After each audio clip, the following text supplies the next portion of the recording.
Hey guys, welcome to my new video.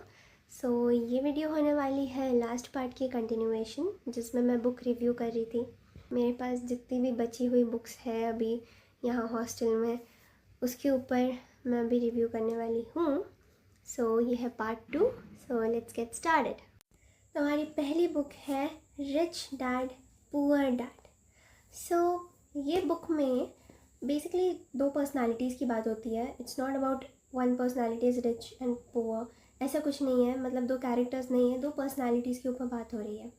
तो जब हम छोटे होते हैं तो हम अपने पेरेंट्स को देखते हैं कि वो पैसे का कैसे यूटिलाइजेशन करते हैं।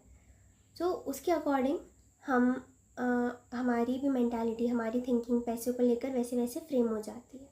देन जब हम बड़े होते हैं तो हम भी पैसों को उसी तरीके से यूज़ करते हैं जैसे हमने अपने पेरेंट्स को देखा होता है। बेसिकली एक पर्सनालिटी है पुअर डैड, जो कि बहुत डरते हैं पैसों को लेकर। Who is very particular about where to spend money, non risk taking, बहुत सेफली हैंडल करने वाले और लाइबिलिटीज़ को एसेट बना के यूज़ करने वाले एंड सैलरी के ट्रैप में फंस जाने वाले। एक पर्सनालिटी ये है। सेकंड पर्सनालिटी एक रिच डैड पर्सनालिटी है, जो कि थोड़ा सा रिस्क टेकिंग है, थोड़ा लाइफ को एक्सप्लोर करना यूजिंग मनी को खुद को कंट्रोल ना करने देना। देन ये सारी चीज़ें डिफरेंट पर्सनालिटी बताती है। बेसिकली प्रॉब्लम ये नहीं है कि हमारे पास पैसों की कमी है, बट हमें उस पैसे को अच्छी तरह यूज़ करना नहीं आता। हमें पता नहीं होता उस मनी को यूटिलाइज़ कैसे करना, कहाँ करना है। और मोस्टली लोग लाइबिलिटीज़ को एसेट समझ कर यूज़ करते हैं और सैलरी के ट्रैप में फंस जाते हैं। एट द एंड ये बुक हमें ये सिखाती है कि जो हमें फाइनेंशियल फ्रीडम चाहिए होती है, वो हमें ज़्यादा पैसे कमाने से नहीं आती। उस पैसे को जो हमारे पास आ रहा है उसे माइंडफुली यूज़ करने से आती है। बेसिकली ये बुक में हमें ये आइडिया मिलता है कि जब आप एम्प्लॉय से निकल कर ओनर वाली थिंकिंग अपनाते हो, उसको अडाप्ट करते हो, इट इज़ लाइक आपकी लाइफ में बहुत डिफरेंस आता है। पैसे के ऊपर ही बुक है ये वैसे तो आपने ये बुक बहुत लोगों के पास देखी भी होगी, बहुत लोग पढ़ भी चुके होंगे। आई वुड सजेस्ट कि हाँ, आप एक बार के लिए इस बुक को पढ़ सकते हैं। बहुत अच्छी बुक है। Give it a try. Next book है एटॉमिक हैबिट्स। ये बुक भी आपने बहुत लोगों के पास देखी होगी और मैंने भी देखी थी, इसलिए मैंने ये बुक ली और मुझे भी ये पढ़नी थी। आफ्टर रीडिंग मैंने देखा कि ये जो बुक है बेसिकली ऐसा लेसन देती है कि हमारी जो लाइफ होती है, एक डिसीजन दो डिसीजन से नहीं चेंज होती, एक या दो हैबिट से चेंज नहीं होती। एवरी डे जो हम करते हैं, लाइक हमारी रोज़ की जो आदत होती है, वो हमारी लाइफ को बहुत ज़्यादा इन्फ्लुएंस करती है, बहुत ज़्यादा चेंज करती है। वो डिटरमाइन करती है कि हम क्या है, वो हमारी पूरी पर्सनालिटी को रिफ्लेक्ट करती है। एटॉमिक हैबिट्स मीन्स छोटी छोटी हैबिट्स जो हमारे लाइफ को शेप करती है। ये बुक बेसिकली ये बताती है कि मोटिवेशन तो मिलती है हमें यहाँ वहाँ से, हम कोई बुक्स पढ़ लेंगे या फिर कोई वीडियोस देख लेंगे, कि किसी मोटिवेशनल स्पीकर की वीडियोस देख लेंगे, तो वो सबसे हमें मोटिवेशन मिल तो जाता है। लेकिन सबसे ज़्यादा इम्पॉर्टेंट चीज़ ये होती है कि हम किस एनवायरनमेंट में हैं, हमारे आसपास के लोग कैसे हैं, और वो सारी चीज़ें भी डिटरमाइन करती है कि हम क्या बनेंगे या फिर हम कैसे इंसान बन सकते हैं। ये भी बहुत ज़्यादा मैटर करती है, क्योंकि फिर हमारी हैबिट्स भी उस हिसाब से बदलती है, कि हमारी हैबिट्स भी उस हिसाब से चेंज होती है जैसा हमारे पास एनवायरनमेंट होता है। अगर हम एक बहुत ही नेगेटिव एनवायरनमेंट में हैं, जहाँ पे बहुत लेज़ी लोग हैं या फिर ऐसा कुछ ख़राब चीज़ें हो रही है, तो हमारा मोटिवेशन ऑलरेडी डाउन हो जाता है, which automatically affects our habit and our future. ये बुक बेसिकली वो बताती है। इनडायरेक्टली ये बुक ये बोलती है कि कंसिस्टेंट रहने से ही सिर्फ डिफरेंस नहीं आता। कंसिस्टेंसी तभी काम करती है जब हमारी लाइफ में एक रेजिस्टेंस होता है। रेजिस्टेंस किन चीज़ों को लेके? डिस्ट्रैक्शंस, नेगेटिविटी, जो भी हम गलत एनवायरनमेंट में हैं, उन सब चीज़ों को लेकर अगर हमारे पास रेजिस्टेंस है तो ही हमारा कंसिस्टेंट बिहेवियर काम करेगा, हमारा डिसिप्लिन काम करेगा, अदरवाइज नहीं होगा।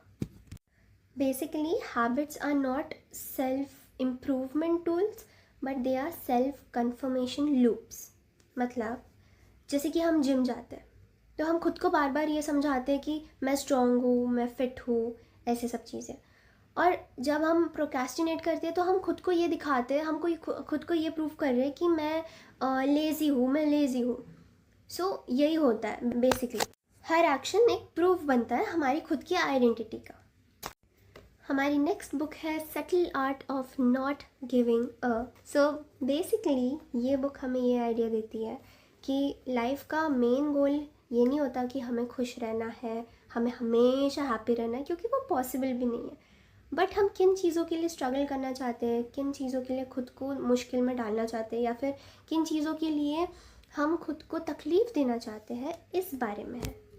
बेसिकली पिछले वीडियो में भी मैंने बताया था कि हम एक परफेक्ट टाइम का वेट करते हैं कि सब कुछ ठीक हो जाएगा और हम खुश हो जाएंगे, बट वो टाइम कभी आता ही नहीं और हमारी लाइफ ख़त्म हो जाती है। तो बेसिकली क्या है कि जब हम सोचते हैं कि हमारी लाइफ उस पॉइंट पे अच्छी होगी, एक दिन आएगा जब सारी प्रॉब्लम्स ख़त्म हो जाएगी, एक दिन आएगा कि सब कुछ अच्छा हो जाएगा, हम हैप्पीनेस का वेट करते हैं। तो बेसिकली ये बुक हमें ये कहती है कि अगर हमें सक्सेस चाहिए तो हमें स्ट्रगल्स तो आएंगी, अगर हमें एक रिलेशनशिप चाहिए तो उसमें कॉन्फ्लिक्ट्स तो आएंगे, अगर हमें कुछ चाहिए तो उसके साथ आने वाली प्रॉब्लम्स भी हमें फेस करनी ही पड़ेगी। तो प्रॉब्लम्स कभी ख़त्म नहीं होती, बस उनका एक टाइप चेंज होता है, सिर्फ उनका दिखने का हुलिया, उनका अपीयरेंस चेंज होगा, बट प्रॉब्लम्स कभी ख़त्म नहीं होती। This is life. तो इस टाइटल का मतलब यही है कि हर चीज़ पे रिएक्ट करना, हर चीज़ को अपना टाइम देना, हर चीज़ में अपना ओपिनियन देना is not important. Be selective, be very precise कि आपको लाइफ में किन चीज़ों के ऊपर अपना स्पॉटलाइट डालना है। सो मेरी लास्ट बुक है इकिगाई। इसका आइडिया बेसिकली ये है कि हम कहते हैं ना कि हमारी लाइफ का हमें एक पर्पस बनाना चाहिए, एक गोल बनाना चाहिए, लेकिन ऐसे नहीं होता है। हमारा जो एक लाइफ का बड़ा पर्पस है वो तभी हम अचीव कर पाएंगे जब हमारे छोटे छोटे पर्पसेस हम अचीव कर पाएंगे, राइट। एंड लाइफ का एक बहुत बड़ा पर्पस बना लेने से, गोल बना लेने से, कि ऐसे कहना कि मेरे लाइफ का गोल ये है, this is my life goal, this is my purpose of life, वो सुनने में अच्छा लगता है। वैसे अगर हमें वो चीज़ अचीव करनी है तो हमें छोटी छोटी हैबिट से ही अचीव करना पड़ेगा, और उन छोटी हैबिट्स को कोई नहीं फॉलो करना चाहता, क्योंकि सबके लिए वो छोटी हैबिट्स बहुत बोरिंग होती है, बहुत अनइम्प्रेसिव, बहुत अनइम्प्रेसिव होती है, बोरिंग होती है, मोनोटोनस होती है कि हम क्यों छोटी छोटी चीज़ें करें। बट मेनली वही चीज़ मैटर करती है। लोगों को पर्पस नहीं मिलता अपनी लाइफ का, ऐसी बात नहीं है। बेसिकली लोग छोटी छोटी चीज़ों को अपनी लाइफ का पर्पस नहीं मानते, इसलिए वो सोचते हैं कि उनकी लाइफ का कोई पर्पस ही नहीं है। बट ऐसा कुछ नहीं होता, ये बस डिल्यूजनल थिंकिंग होती है। हम फ्यूचर में किसी बहुत बड़ी चीज़ का वेट कर रहे होते हैं कि एक दिन आएगा जब हमें वो सब बड़ी चीज़ें मिल जाएंगी जो हम सोचते हैं अपने माइंड में। बट वो हमें कैसे मिलेंगी जब हमारे अंदर ये छोटी छोटी डेली हैबिट्स नहीं होगी, अच्छी हैबिट्स, पॉजिटिव हैबिट्स नहीं होगी, तो हमें वो बड़ी चीज़ क्यों मिलेगी, कोई हमें वो बड़ी चीज़ क्यों देगा, हम डिज़र्व क्यों करते हैं। जब हमने ये सब चीज़ें नहीं करी, जब हमने प्रेजेंट में अपनी लाइफ नहीं जी, जब हमने प्रेजेंट पे फोकस नहीं किया, तो हमें फ्यूचर क्यों अच्छा मिलेगा। तो ये बुक हमें ये समझाते कि इकिगाई कोई आंसर नहीं है, इट्स अ लाइफ स्टाइल। तो जब हम डेली छोटी छोटी चीज़ों को वैल्यू देंगे, उनमें मीनिंग ढूंढेंगे, उनमें जिएंगे, तभी हमें लाइफ अपनी पर्पसफुल लगने लगेंगी ऑटोमेटिकली। सो बस it's a way to practise life in a meaningful manner. So यही थी आज की मेरी वीडियो। इसमें मैंने बहुत ही जल्दी जल्दी सारे पार्ट्स कवर कर दिए, बट इसके नेक्स्ट पार्ट्स और बहुत ज़्यादा आएंगे जब जब मैं न्यू बुक्स लूँगी, जब जब मुझे कुछ बहुत अच्छा मिलेगा कि हाँ इस बुक से मुझे बहुत कुछ अच्छा सीखने मिला, तो मैं वो आप सब लोगों के साथ भी शेयर करूँगी। So that's it for this video. Thank you so much for watching. Bye guys.